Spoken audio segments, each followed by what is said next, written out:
Oh, diorang boleh travel sana sini, aku ni stres dekat tempat kerja. Pernah tak korang duk scroll social media ni sampai satu terdetik korang rasa macam kenapa hidup aku ni tak macam diorang So secara jujurnya, social media ni sebenarnya banyak tipu kita. Semua yang korang tengok tu sebenarnya diorang post hanya yang best-best je. Mana ada orang post benda yang tak cantik, benda yang tak best, benda yang diorang sendiri tak suka, diorang takkan post dalam social media. So kita sebenarnya tak nampak apa masalah sebenar diorang, apa yang diorang struggle. Bila kita asyik duk scroll je social media ni, kita akan mula rasalah kenapa diorang happy, aku tak happy. Oh, diorang boleh travel sana sini, aku ni stres dekat tempat kerja. Dia ni kaya, dia ni banyak duit, tapi kenapa aku ni masih lagi sama je. Hakikatnya setiap orang ni dia ada perjalanan hidup mereka masing-masing.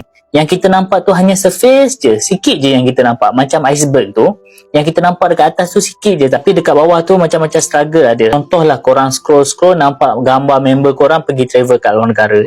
Kita tak tahu kot dia travel tu mungkin dia berhutang kan, ataupun korang nampak orang post gambar suami isteri mesra, nampak bahagia. Kita tak akan tahu tau apa yang berlaku di sebalik kamera tu, bergaduh ke, bertengkar ke. Yang ni semua kita tak nampak. Yang kita nampak hanya yang best-best je. So korang janganlah terlalu terkesan ataupun down bila tengok semua gambar-gambar ni dekat social media. Jangan rasa down sebab hidup korang tak macam apa yang korang tengok dekat luar. Apa yang kita boleh buat, fokus dekat diri sendiri dan kita kena bersyukurlah apa yang kita ada dekat depan mata. Ingat, hidup ni dia bukan pertandingan siapa yang lagi hebat.